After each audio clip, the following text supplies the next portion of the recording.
नमस्कार दोस्तों, आप सभी को पता है कि हमारे देश में बीते कुछ सालों में एक चलन सा हो गया है, खासकर भारतीय जनता पार्टी के अंदर तो ये चलन सा हो गया है। कहा यह जाता है कि बीजेपी में जो नेता जितना ज्यादा हेट स्पीच बोलेगा उसको बीजेपी की तरफ से उतना ही ऊंचा पद दिया जाता है। अब ऐसे में भारतीय जनता पार्टी के कई नेताओं के नाम आपको तो पता ही होंगे कि किस तरीके से वो हेट स्पीच को बढ़ावा देते रहते हैं।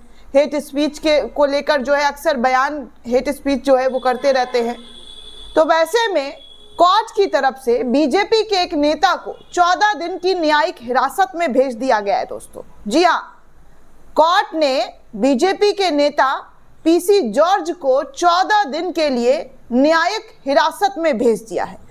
दरअसल इन पर आरोप है कि इन्होंने हेट स्पीच दिया है, हेट स्पीच का जो है जमकर इस्तेमाल किया है, जिसके बाद मामला कोर्ट पहुंचा और कोर्ट ने 14 दिन की हिरासत में भेज दी है। आपको बता दें कि केरल कोर्ट ने सोमवार को चैनल पर बहस के दौरान मुस्लिम समुदाय के खिलाफ कथित तौर पर हेट स्पीच देने के मामले में बीजेपी के नेता पीसी जॉर्ज की जमानत याचिका को खारिज कर दी।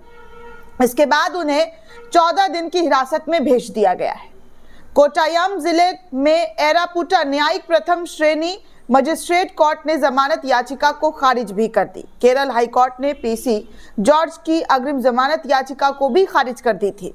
उनके खिलाफ दोस्तों धारा 196(1)(a) और बीएनएस की धारा 299, केरल पुलिस अधिनियम की धारा 120(o) के तहत दंडनीय अपराध करने का आरोप लगाते हुए अपराध इन पर दर्ज किया है। अग्रिम जमानत से इनकार करते हुए जस्टिस पीवी कुन्हीकृष्णन ने जमानत आदेश में कहा कि राजनेताओं की धर्म और जाति पर बयानबाजी की प्रवृत्ति को रोका जाना चाहिए।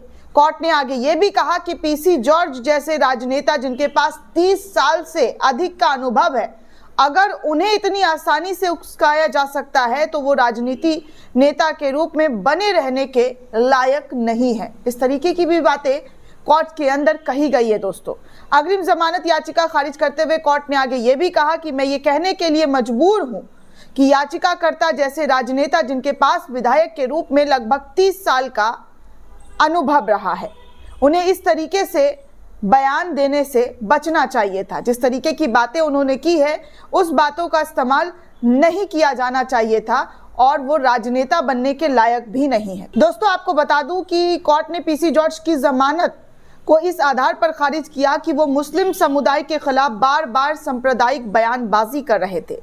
पीसी जॉर्ज द्वारा 2022 में दिए गए अपने भाषण का जिक्र करते हुए कोर्ट ने जमानत आदेश में कहा कि मैंने एफआईआर के मलयालम हिस्से को ही निकाला है, जिसमें यह दिखाया जा सके कि भारत जैसे देश में राजनेता किस तरह से सार्वजनिक समारोह में भाषण दे रहे हैं, भले ही वो हिंदू समुदाय का सम्मेलन हो। कोर्ट ने कहा कि 2022 में भी हाई कोर्ट ने पीसी जॉर्ज को इस तरीके के सांप्रदायिक बयान देने से बचने का निर्देश दिया था। कोर्ट ने जमानत याचिका खारिज करते हुए यह भी कहा कि वो सांप्रदायिक विद्वेष को बढ़ावा देने वाले बयान को लेकर कोर्ट के आदेशों का खुलेआम उल्लंघन कर रहे हैं, इसे नजरअंदाज नहीं किया जा सकता है। तो इस तरीके की बातें कोर्ट रूम के अंदर बार बार बीजेपी नेता को कही गई कि आप जिस तरीके के शब्दों का इस्तेमाल कर रहे हैं, जिस तरीके की भाषण का आप बार बार जिक्र करते हैं, एक सांप्रदायिक के खिलाफ जो जिन शब्दों का चयन करते हैं वो स्वीकारनीय नहीं है।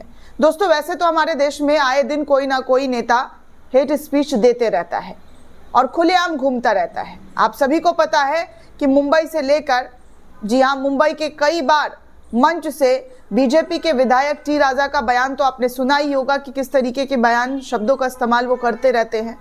इसके बावजूद भी एफआईआर होती है, लेकिन एफआईआर होने के बावजूद वो खुलेआम घूमते रहते हैं। और भी बहुत ऐसे नेता है दोस्तों जिनका आप नाम अच्छे से याद होगा, मुझे भी अच्छे से याद है और मैं चाहती नहीं हूं कि बार बार उन नामों का जिक्र करूं, लेकिन अगर कोर्ट जिस तरीके से केरला कोर्ट में इस पूरे मामले पर सुनवाई हुई और जमानत याचिका खारिज की, वैसे ही उन तमाम नफरत फैलाने वाले लोगों के खिलाफ हर कोर्ट से याचिका खारिज हो तो वो दिन दूर नहीं जब नफरती भाषणों का जो बोलबाला है वो कम पड़ जाएगा।